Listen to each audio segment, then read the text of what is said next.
de Oséias. Eu comecei a falar com vocês isso no domingo passado. Eu vou concluir hoje com a manifestação da bondade do nosso Pai em nosso favor, que se chama graça. Já que nós somos membros da Comunidade da Graça, que a nossa comunidade chama-se Comunidade da Graça, quero hoje pensar com vocês o que significa esta graça, como esta graça se manifesta, visto que nós vamos tomar hoje a ceia todos juntos por causa desta graça. Pai amoroso, oro pedindo a tua bênção sobre a exposição das Escrituras nesta manhã. Que a tua palavra flua para edificar, consolar e exortar como verdadeira profecia que tens para nós nesta manhã. Oro, Pai, agradecido no nome de Jesus. Amém. Amém? Eu só estou lembrando uma coisa, um fato interessante nesta manhã, quando alguém me cumprimentou muito carinhosamente, ele, como sempre faz, e ele me disse: pastor, você sabe por que eu venho aqui na Comunidade da Graça, aqui na igreja, que o senhor é um dos pastores? Sabe por que eu venho? Porque eu tenho sede de Deus e sede da palavra. E aqui, pastor, eu recebo a palavra para dessedentar a minha sede e para alimentar o meu coração. Obrigado, pastor. Eu disse: senhor, sabe por quê? Aí eu respondi para ele: sabe por que eu venho nessa igreja? Eu disse para ele.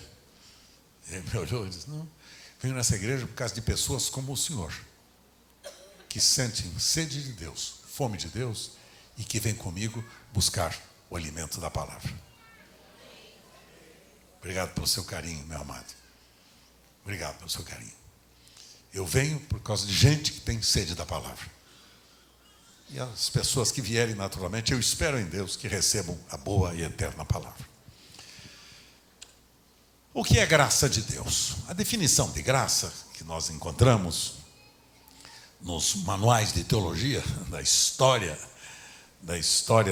da teologia, que a respeito de Jesus manifesta a bondade do nosso Pai e que revela a pessoa de Jesus, como expressão desta graça de Deus. Uma definição muito simples é a concessão da bondade a alguém que não tinha nenhum direito. Concessão, expressão de bondade a quem não tinha nenhum direito, a quem não tinha nenhum mérito. Em termos gerais, é Deus dando e fazendo tudo a todos que nada merecem. Repito, é Deus dando e fazendo tudo a todos que nada merecem. É a manifestação excepcional da bondade de Deus para com os seres humanos pecadores, miseráveis pecadores, como cada um de nós aqui no passado foi e precisou desta graça de Deus, a fim de tornar possível o perdão e a salvação. Isto chama-se manifestação da graça de Deus. É a bondade excepcional de Deus. É o carinho amoroso do nosso Pai, que visou alcançar seres humanos e pecadores, como eu e como vocês, a fim de oferecer a mim e a você o perdão de todos os nossos pecados e a certeza de uma salvação poderosa que nós recebemos a partir do momento em que a Ele nós nos entregamos. É a misericórdia imerecida, sempre disponível para aqueles pecadores que creem no Evangelho, nas boas novas de Jesus, e passam a obedecer ao Senhor e à sua palavra. É a misericórdia imerecida. É a misericórdia imerecida, quer dizer, sem mérito. Aqui não tem ninguém entre nós que está aqui nesta manhã que esteja por causa do mérito pessoal. Eu nasci bondoso, eu sempre fui bom, sempre fui justo, sempre fui honesto, sempre fui perfeito, eu sempre fui... Tem pessoas que acham que podem dizer isto de si mesmas. E, em verdade, a Escritura diz bem ao contrário. A Escritura diz: porque todos pecaram e destituídos, pois ficaram da glória de Deus. A Escritura é mais radical quando ela diz: porque não há nenhum justo, nenhum sequer. pois todos igualmente se fizeram imundos. E a Escritura ainda revela que nós nascemos com uma natureza má e perversa. E que se a graça de Deus não nos alcançar, esta natureza má e perversa vai se manifestar e revelar todos os seus feitos, manifestar todos os seus frutos desta natureza má e perversa. Todos os pecados, que é transgressão voluntária contra a soberana vontade de Deus, todos esses pecados são resultantes desta natureza má e perversa. Que se nós não tivermos uma experiência real de transformação, de novo nascimento, nós não herdamos, não entramos no reino de Deus. Não se entra no reino de Deus porque é bonzinho, porque nasceu bonzinho, porque ninguém nasceu bonzinho. Todos pecaram. Entra-se no reino de Deus porque somos transformados em filhos de Deus, nascidos de Deus. E Deus nos acrescenta quando a graça acontece, quando a graça se manifesta. Deus acrescenta não um elogio para você. Oh, meus parabéns, você fez uma excelente escolha, meus parabéns, elogia você pela sua decisão. Mas Deus, quando a graça se manifesta, Ele lhe acrescenta um novo coração, uma nova mente, um novo espírito. Você é transformado em uma nova criatura. Isto chama-se manifestação da graça de Deus, do favor imerecido que Deus oferece a mim e a você, que não merece nada. Todos igualmente se fizeram pecadores, todos igualmente se fizeram imundos, diz a Escritura. Portanto, diz o Senhor, arrependei-vos, pois, e convertei-vos, para que sejam apagados os vossos pecados, e cheguem assim os tempos do refrigério pela presença do Senhor. Arrependei-vos. O que é arrependimento? É tristeza profunda. É tristeza acompanhada de desejo sincero, de abandono da prática de uma vida pecaminosa. Arrependimento. Mudança de mente e coração. Chama-se metanoia. Muda a mente, muda o coração. Não é remorso, porque no remorso a pessoa só fica triste que foi apanhada no ato de delito pecaminoso e fica envergonhada e fica cheia de remorso. Isso não é arrependimento. Arrependimento é nojo pelo pecado. Arrependimento é desejo sincero de mudar para uma nova vida. Desejo sincero de viver numa nova dimensão da vida cristã. Isso é arrependimento. Remorsozinho barato que muita gente pensa por aí, e cai, e levanta, e cai, levanta, cai, levanta, levanta, e cai, levanta, e cai, e continua a mesma coisa. E não consegue se aprumar, se organizar. Arrependimento vem acompanhado de mudança, de mente e coração. Arrependimento é você ir por uma estrada, e quando você reconhece que aquela estrada lhe conduzirá à morte, você imediatamente toma a outra direção e toma uma outra via. Muda a mente e muda o coração. O apóstolo São Paulo nos ensina que nós somos salvos pela graça. Isto não vem de nós, é dom de Deus. Não vem pelas obras para que ninguém se glorie. Nenhum de nós merece nada, a não ser o inferno. É o que nós merecíamos, por natureza. Mas quando Deus, pelo seu muito amor com que nos amou, estando nós mortos em delitos e pecados, nos deu vida juntamente com Cristo. Pela graça sois salvos. Isto não vem de vós, é dom de Deus. Não vem por obras para que ninguém se glorie, pois somos feitura sua, criados em Cristo Jesus para as boas obras, as quais Deus preparou para que nós andássemos nelas. Efésios capítulo 2, versos de 1 aos versos de número 10. É o texto que lhes acabo de declinar. Esta é a graça de Deus.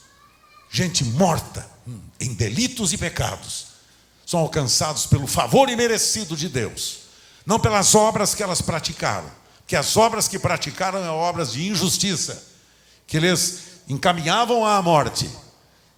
E agora a graça de Deus, através do mérito insofismável, indescritível, inquestionável de Jesus, o Senhor, alcançou a cada um de nós, perdoando-nos de todos os nossos pecados, limpando-nos de toda a iniquidade e transformando-nos em filhos de Deus, para andarmos em justiça e santidade todos os dias da nossa vida, até a volta do soberano Senhor e Salvador Jesus, a quem glória, honra, majestade, domínio e poder nós oferecemos nesta manhã.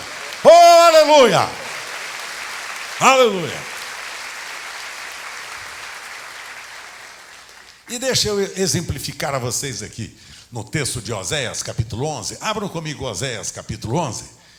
Neste capítulo é fantástico. Aqui está a manifestação, a expressão da graça e do amor de Deus.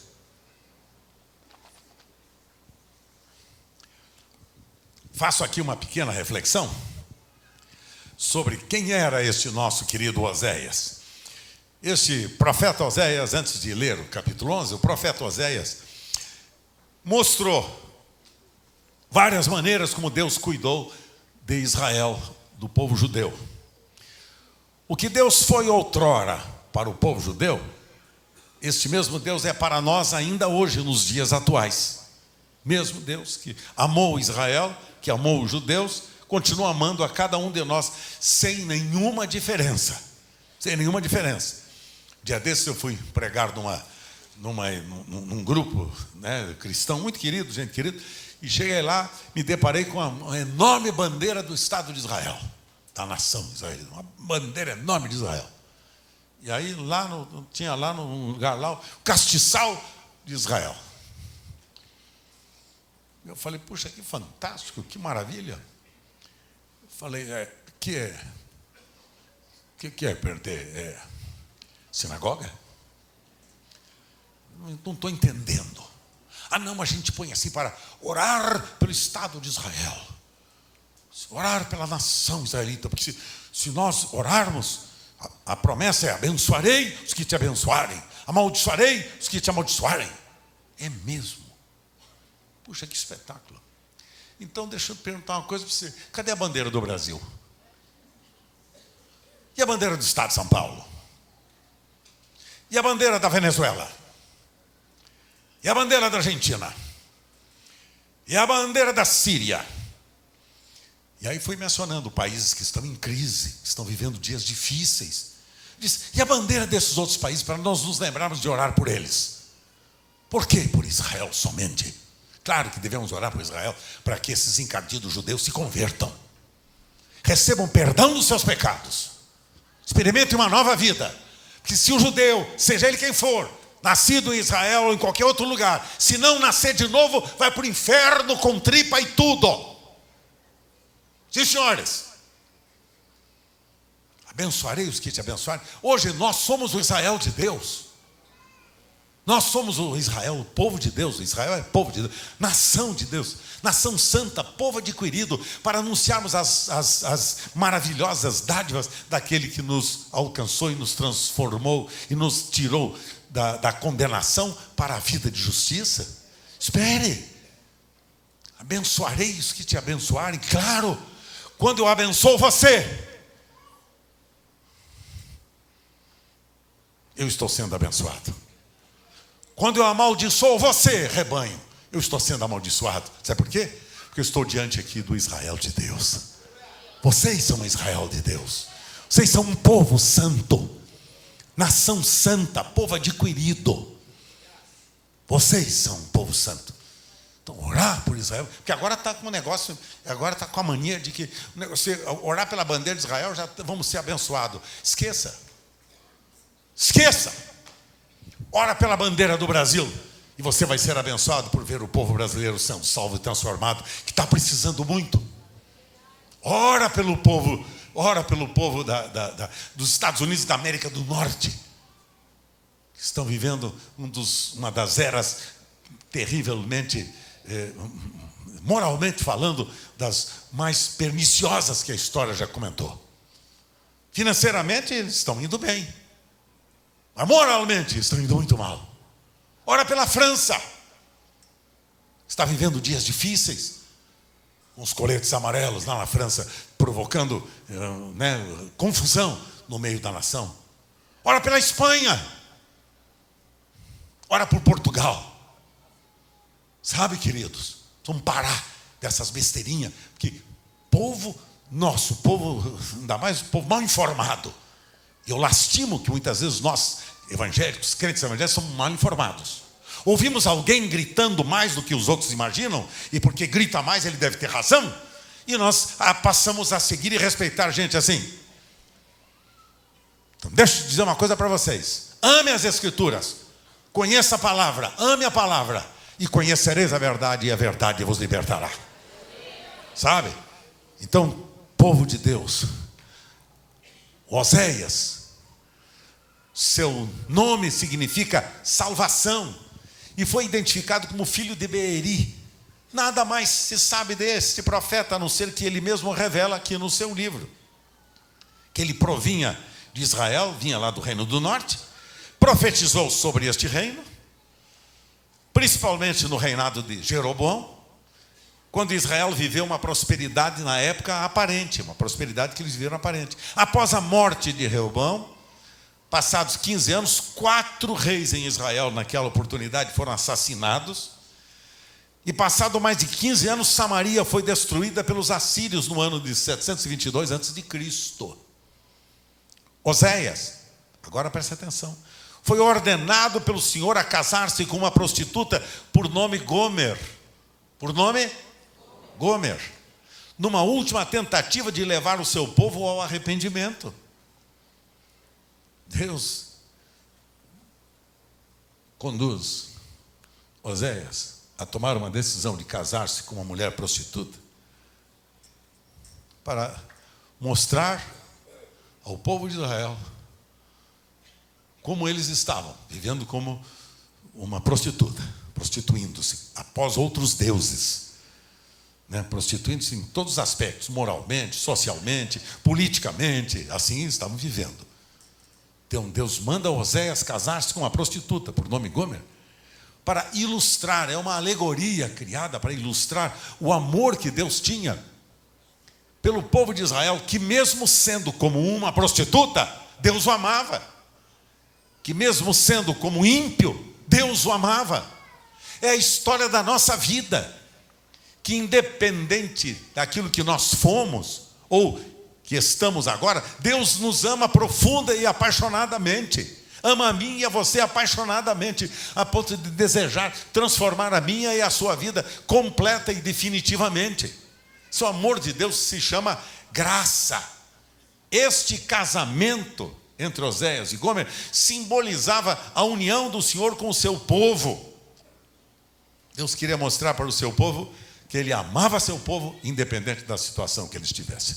E agora, eu vejo aqui, em 4 versículos do capítulo 11, vejo aqui 8 fatores que eu vou rapidamente discorrer, 8 fatores que revelam a manifestação da bondade do Senhor em favor a cada um de nós.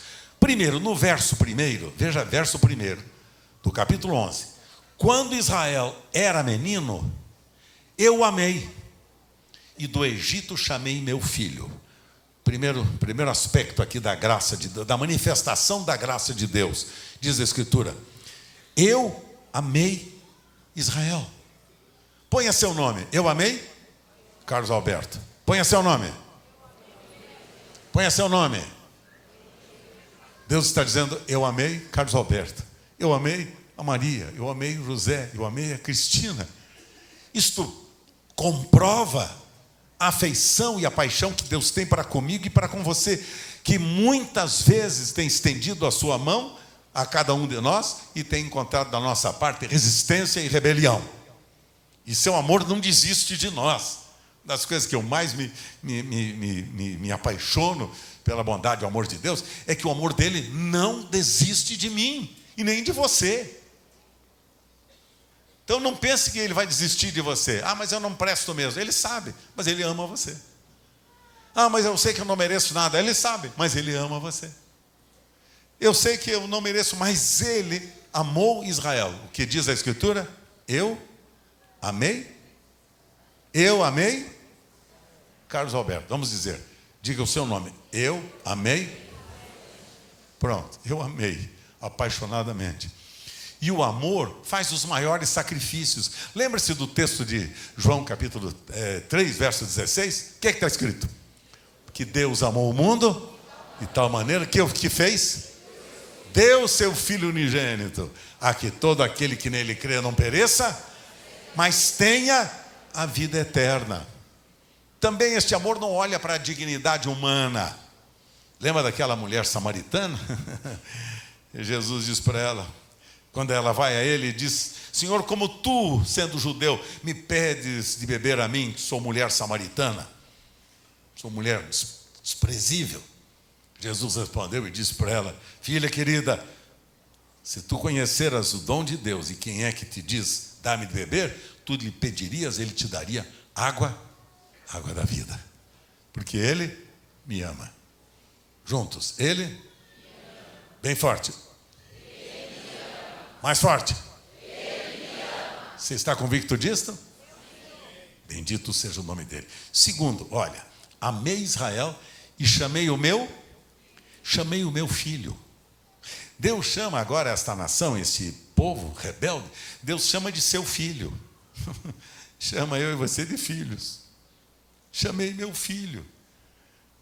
Lembram-se vocês que no Egito Israel esteve escravizado por 4 séculos e meio, 450 anos aproximadamente. Mas por causa do amor de Deus, foi impossível Deus permitir que o povo continuasse lá no Egito. Pelo contrário, ele agora promove uma libertação para o povo de Israel, estando escravizado lá no Egito, para que eles não ficassem lá no Egito, escravizados, e viessem para ocupar a terra que ele prometia, que emanaria leite e mel. Esta era a terra abençoada que o Senhor queria que Israel ocupasse. Então, lá no Egito fomos escravizados. Ouça, quando estávamos vivendo sem Cristo, estávamos como vivendo no Egito, sendo escravos dos pecados que nos seduziram. Mas ele não deixou a gente ficar lá no Egito, na escravidão. Ele nos arrancou de lá, nos tirou de lá, para que nós viéssemos e experimentássemos o seu perdão, seu amor e a sua misericórdia. Ele chamou-nos do Egito. Diga comigo, ele me chamou do Egito. Outra vez? Agora, veja você aqui o verso de número 3. Todavia eu ensinei a andar. Veja o que é a manifestação da graça de Deus. Deus nos ensina a andar. Deus fez isso com os filhos de Israel, que ele tinha tirado do Egito. A coluna ia adiante do seu povo, e ele conduziu o seu povo no deserto, alimentando com maná, com codornizes, sustentando, guardando e abençoando o seu povo. Lembra-se do Salmo 23? Ele me guia pelas veredas da justiça, por amor, seu nome. Quer dizer, ele continua o mesmo, me guia, me tira do Egito, me tira da escravidão e agora me leva a andar em pastos verdejantes e águas tranquilas. E ainda que eu ande no vale da sombra da morte, não temerei mal algum, porque ele está comigo. Eu ensinei a andar. Agora, veja a sequência deste texto. Tomei-os nos meus braços. Lembra de Jesus ilustrando o amor do Pai com aquelas 99 ovelhas e uma que se perdeu? O que é que ele faz? Deixa as 99, vai buscar aquela perdida, coloca no seu ombro e traz de volta a ovelha perdida. Não é assim que ele faz conosco? Nos toma nos seus braços? O bom pastor faz isso ainda hoje. Carrega nos ombros a ovelha perdida. Carrega nos ombros e cuida muito bem de nós. Eu me sinto seguro. E você? Ótimo. Veja lá, na sequência, verso 3. Olha lá.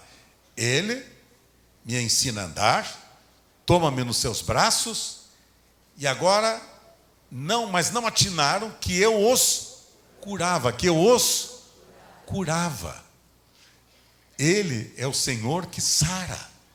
Ele é o Jeová Rafá, é o Deus que sara, que cura as enfermidades, não só perdoa os pecados, mas cura as enfermidades. Isaías capítulo 53, Salmo 103, 3, exatamente exalta a pessoa de Jesus, curando os nossos pecados e perdoando as nossas iniquidades. Ele é o Deus que cura, que perdoa, que sara, que restaura. Então veja a sequência. Ele nos ama, nos chama de filhos, ensina-nos a andar, toma-nos nos seus braços e nos cura, e nos liberta, e nos restaura completamente a saúde física, emocional, espiritual, seja qual for a necessidade. Veja na sequência o verso 4 agora.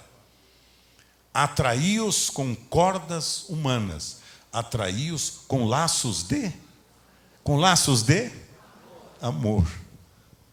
Jesus nos atrai a Ele com laços de amor, não com ódio, não com violência, não com vingança, com espírito vingativo. Você foi um pecador miserável, vou matá-lo, vou mandá-lo para o inferno. É isso que Ele faz? Nos atrai com laços de amor, nos envolve com laços de amor, para nos identificar como filhos amados do seu coração. Somos amados do nosso Pai, atraídos a Ele pelos laços de amor. E a cruz foi o local exato em que nós fomos atraídos a Ele. Todos aqueles que se deixam atrair a eles. João capítulo 12, verso 32, diz a Escritura que Ele nos atraiu a Ele mesmo, lá no Calvário. Foi levantado no Calvário. Ele disse: e eu, quando for crucificado, atrairei todos a mim mesmo. Atrairei a mim. Foi lá no Calvário que nós nos unimos a Ele. Quando nós participarmos do pão e tomarmos o vinho nesta manhã, estamos nos lembrando deste fato. E fomos atraídos ao corpo de Cristo. Dizia Jesus: e eu, quando for levantado na cruz, lá no Calvário, atrairei todos a mim mesmo. E o verso 33 diz, e isto ele falava do tipo de morte que haveria de morrer. Nos atraiu a Ele. Quando nós comemos o pão, estaremos dizendo: fui atraído no corpo de Cristo. Ele me atraiu a Ele, para que eu, morto para os pecados, viva para a justiça. E pelas suas feridas eu seja curado, eu seja sarado. Isso chama-se milagre da graça. Deus, que nos ama tanto, que nos perdoa, restaura e salva, e nos aproxima dEle para nós vivermos e experimentarmos agora a vida dEle. Atraí-os com laços de amor. E o verso 4 continua dizendo: é Ele que foi para eles como quem alivia o jugo de sobre as suas queixadas. Me alivia, me livra do jugo. Que jugo é este? Lembra-se do que Jesus dizia: vinde a mim, todos vós que estáis cansados e oprimidos, e eu vos aliviarei. Tomai sobre vós o meu jugo e aprendei de mim, que sou manso e humilde de coração. É Ele que nos chama a Ele para nos livrar do jugo. O jugo aqui é o peso do pecado, o peso da condenação, o peso da vergonha, o peso da depravação, o peso da desonra. O peso que muitas vezes está sobre a vida de tantos e tantos de nós. O peso da desonra. Porque abandonou a Deus, porque abandonou a esposa, porque abandonou o marido, porque deixou os filhos, porque deixou os pais, porque se enveredou pelo caminho do pecado, da iniquidade, da injustiça. Vem um peso, um jugo pecaminoso sobre a vida que escravizou, que humilhou, que dominou. E diz a Escritura: Ele que nos livra do jugo, deste jugo maldito do pecado. Livra-nos do jugo. As fortes cadeias da paixão pecaminosa são quebradas E Ele nos livra deste jugo maldito e coloca sobre nós um fardo leve e suave. Disse Ele: vinde a mim, cansados e oprimidos, e eu aliviarei. Tomai o meu jugo, e aprendei de mim, que sou manso e humilde de coração. E por fim, verso 4, no seu último parágrafo: alivia o jugo de sobre as suas queixadas, e me inclinei para dar-lhes de comer. Me inclinei para dar-lhes de comer. Abram comigo o Evangelho de João, capítulo 6.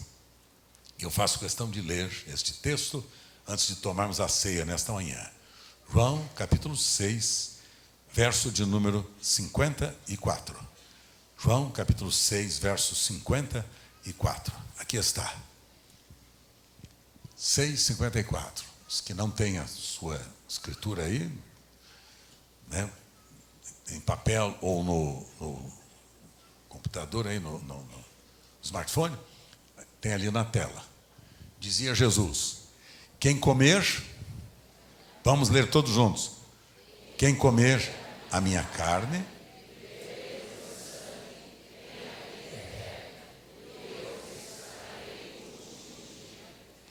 pois a minha carne é verdadeiramente comida, e o meu sangue,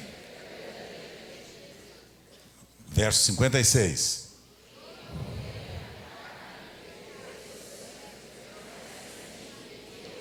Quem comer a minha carne e beber meu sangue, permanece em mim e eu, permanece em mim e eu nele.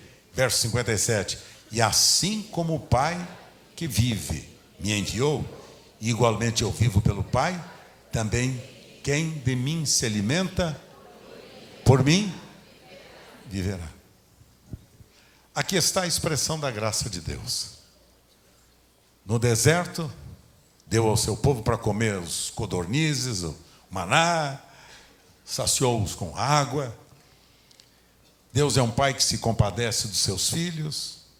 Deus é um Pai amoroso que tem compaixão profunda por mim e por você. E a Escritura diz que Ele nos ama, nos chama de filhos. Vamos repetir?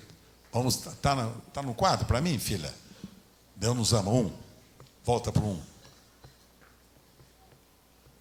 Isto. Primeiro, Deus eu te amei, diz o Senhor. Segundo, nos chama de filhos. Terceiro, ensina-nos a andar. Quarto, toma-nos nos seus braços. Quinto, cura-nos das nossas enfermidades. Sexto, atraia a Ele com laços de amor. Sétimo, livra-nos do jugo, do peso. Oitavo, e nos dá de comer. Isso chama-se graça. Isso chama-se graça. Deus dando tudo a todos que nada merecem. Então eu quero convidá-los nesta manhã, antes de nós tomarmos a ceia agora, juntos, que a gente seja grato ao Senhor pela graça que nos alcançou. Quantos pecadores estão aqui nesta manhã? Opa, tem 2 ou 3 que não são pecadores. Esqueceram de levantar. Outra vez. Quantos pecadores tem aqui nesta manhã? Eu já levantei as minhas 2 mãos. O apóstolo São Paulo dizia assim: dos pecadores dos quais eu sou o principal. Se Paulo era o principal, o que é que eu sou? Nem me atrevo, né? Nem me atrevo. A esses pecadores principais que estão aqui nesta manhã, ele diz: eu amo vocês, para transformá-los em santos e justos. Porque se vocês nascerem de novo, vocês vão ganhar um novo coração e uma nova mente. E dos teus pecados não me lembrarei mais. Se teus pecados forem vermelhos como o carmesim, se tornarão brancos como a branca neve. Não me lembrarei mais, diz o Senhor. E você tem alguma gratidão por isso?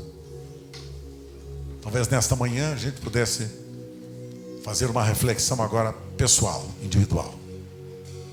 Senhor, eu era esta pessoa. Eu era este Israel prostituído. E tu me amaste de maneira tão especial, Senhor. E perdoaste os meus pecados. Ao comer o pão, vou hoje declarar em nome do Senhor Jesus que este alimento é verdadeiramente comida. É o corpo vivo que desceu do céu para nos alimentar e fortalecer o espírito, a alma e o nosso corpo.